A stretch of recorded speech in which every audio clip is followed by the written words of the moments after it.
harmony.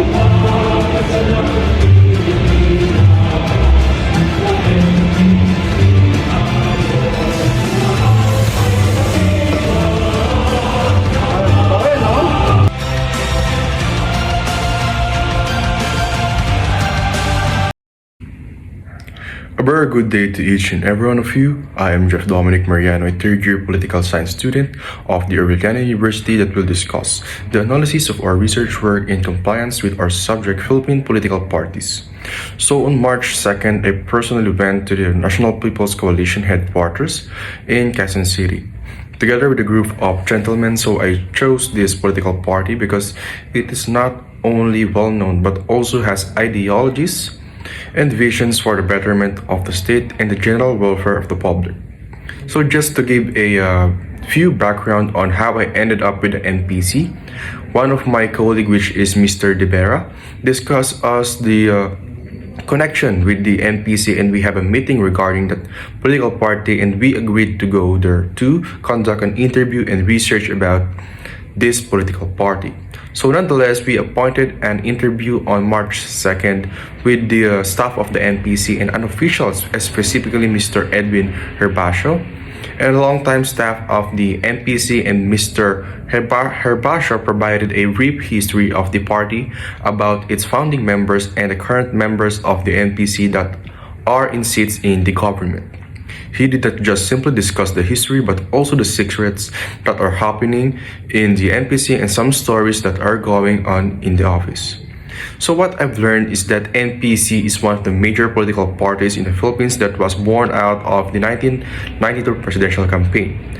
Eduardo Danding Cojuangco, or Eduardo Danding Murphy Cojuangco Jr., that born on June 10, 1935 and died on June 16, 2020, was a Filipino businessman and politician. He was the chairman and CEO of San Miguel Corporation, the largest food and beverage corporation in the Philippines and Southeast Asia.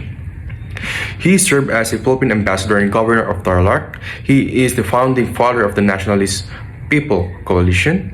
Although Mr. Cojuangco was still weighing the offer, these friends of Danding proceeded to informally organize in view of the limited time left before the poll. Sometime in 1990, a group of private and individual political figures considered was under what banner Ambassador Cojuangco would run in case he made the decision to enter the race. He intimidated that to his supporters that he has always belonged to the Nationalist Party or the Nacionalista Party, and that he wished to run under its banner if the selection process were free and fair. The two other candidates seeking the NP nomination were Senator Juan Ponce Enrile and then Vice President Salvador Doy Laurel. Vice President Laurel was president of the party and claimed control over its rules and procedures. Challenging this claim to unilateral control was former Rizal Governor Isidro Rodriguez, the grand old man of the Nationalist Party.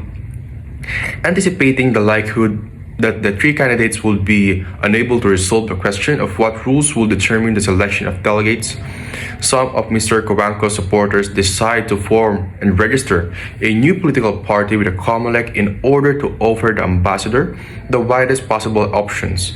These individuals, including Antonio Butch Valdez, Antonio Gatmaitan, Jerry Barican, Gabriel Villaril, and others, now proceeded to draft the constitution and bylaws of a new Partido Pilipino and to organize its incipient chapters in provinces and cities nationwide. Following this process, hearings were held by the COMELEC and banked on the petition to recognize Partido Pilipino as a national political party. The COMELEC issued that formal registration on February 5, 1991. The founding officers were Jerry Barican as president, Tony Gatmaitan as Secretary General, and Butch Valdez as Treasurer. Meanwhile, attempts to resolve the nomination process at the NP Prob Fotil. Senator Enrile withdrew, declaring the rules unfair. The National Party broke up into two, the Laurel wing and the Rodriguez wing. The former nominated Vice President Laurel, the latter supported Ambassador Cojuangco. The issue of what wing had legitimate control over the NP name ended up in the court.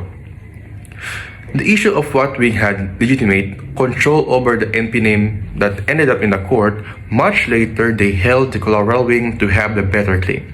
Consequently, those supporting the candidacy of Mr. Cobanco coalesced under an umbrella group, the Nationalist Party Coalition. This umbrella covered those who belonged to the NP Rodriguez wing. So those from the KBL members of the Partido Filipino regional parties like Balene of Nueva Ecija, sectoral groups and individuals with no political affiliation, and others. However, the NPC was not then registered as a separate political party. When the NPC fielded its candidates in 1992, from president down to local candidates, they filled their certificates of candidacy under their own party, usually in coalition with Partido Filipino under the NPC umbrella. Then Senator Joseph Estrada, whose Partido ng Masang Pilipino coalesced under NPC, won as the vice president in the 1992 election. Following the election, the NPC continued to meet and organize until it was thought time to formally register it as a political party with the COMELEC.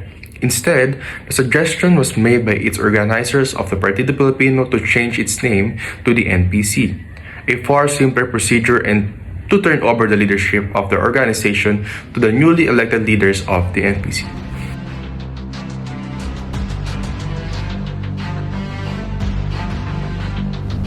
So as per Mr. Herbasiano, the NPC doesn't have a president as of now, but their chairman is Honorable Vicente C. Soto III, and former President Georgie B. Agabao, and Proxy President Honorable Michael John R. Duavit, and Secretary General Honorable Mark Leandro L. Mendoza, with the Treasurer Honorable Wilfredo Mark M. N. Vergara, and under membership of the Leadership Council, this is the respectable Ms. Lauren Legarda, Sherwin Gatchalian, Gilberto Nuavit, Casimino Iñares, Faustino D. Jr., Daisy Fuentes, Susan Yap, Isidro Saico, and Gabby Villaril.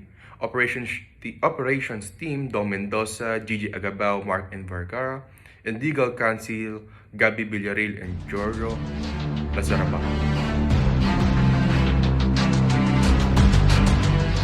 The group also met and interviewed Mr. Victor Lorza Sr., who served as the Coancos family administrators of affairs, who was a party official.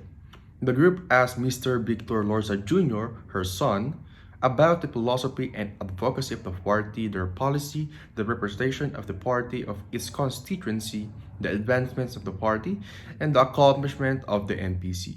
The group was happy by the material supplied and was encouraged by the NPC to join a political party in the future. So good day everyone, we are here at the Nationalist People Coalition. We are from the Arellano University third year political science student, and we're here to conduct a research regarding the Nationalist People's Coalition for our subject Philippine Political Party.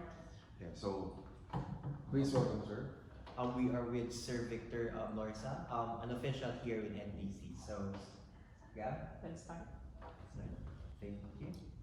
So now sir, my question is, what is the policy of the party? The policy of the party is enable political and electoral reforms. Political parties are critical players in ensuring the health of our democracy. They ensure the interests of aggregation,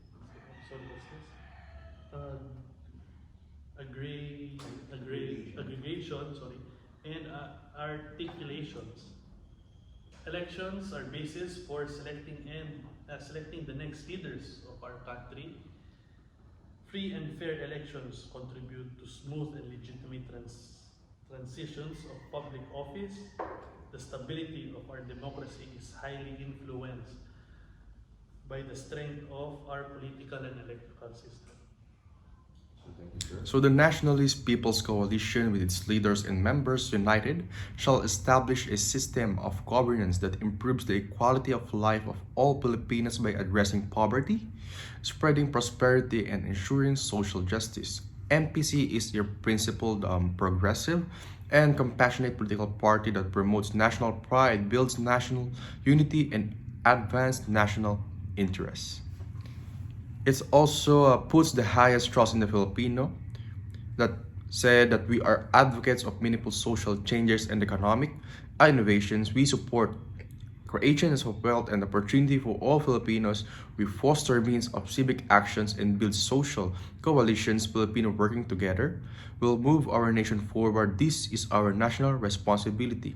What just I've said is the values of the NPC. The NPC desire to touch upon and improve the life of every Filipino. This unwavering commitment is anchored on trust, confidence, and participation of our fellow Filipinos. They have shared responsibility for our shared future. Of course, there are political ideologies by the political party. Because a political party is a group with the same political ideologies, with same ideas and aspiration to ensure the betterment of the general welfare of the people and the state. Of course, this political party has planned. First of all, is strengthen function and powers of the Bureau of Food and Drugs or the BFAD to ensure quality of generic medicine. As we all know, hindi lahat ng tao ay nakakabili ng gamot. Ang mga gamot na tinatawag natin na branded, kaya nagkakaroon ng generic para maging abot kaya sa mga kamay ng pampubliko or dun sa mga marginalized people. Pangalawa ay yung ensure affordable medicines, tulad ng sinasabi ko sa mga generic medicines, promote the integration of traditional and alternative healthcare to mainstream medical and health service, enable laws, incentives, and partnership to render affordable healthcare services and facilities, enhance visibility of doctors, nurses, and health practitioners in rural areas, implement a national voucher system that allows indigent patients to avail discounted medicine services in private hospitals and medical institutions. Also, the NPC advocates the modernized education for the students or now our future human resources. In the knowledge age economy, information is an indispensable tool of power and economy. Next is the good governance, rule of law, transparency, and accountability. All Filipinos who work hard, pay the right taxes, and respect rules deserve a responsive and responsible government. Next is the enterprise development. Making business work for people. Government is not a provider of wealth. Instead, it must support the creators of wealth and opportunity needed to spur prosperity for every Filipino. Social prosperity is a determining factor of economic development. Next is in our energy and infrastructure development. Generating paths to progress, power, and energy are important components of economic expansion. The movement of people, information, and investment is made easier by good infrastructure. Next one is the security. Safety in our communities, a more effective type of defense in security. It is invulnerable to public defense. The topic is public safety. Creating a sense of safety in our neighborhood and at home is what security is all about. Policy. Election and political reform should be allowed, for they are essential to the health of our democracy. Political parties' involvement, they ensure that interests are gathered and communicated. Next one is to conclude my analysis and research regarding on the Nationalist People Coalition, hindi lang siya basta-basta isang malaking grupo ng mga tao, ng mga politiko na may isang hangarin. Ito ay isang grupo na may plano para sa bayan natin na para maging mas progresibo yung bansa natin at para mas maging progresibo yung bawat tao na magtulong-tulong, hindi lang yung mga taong nakakaupo sa gobyerno, kundi pati lahat ng tao na nakapaloob dito sa bansa natin. Just to add some information, or some insights rather, ang NPC ay hindi mabubuo ng sobrang daming politiko kung wala silang magandang adhikain para sa bansa natin. Tulad ng pag-interview namin kay Mr. Edwin and kay Sir Lorzo,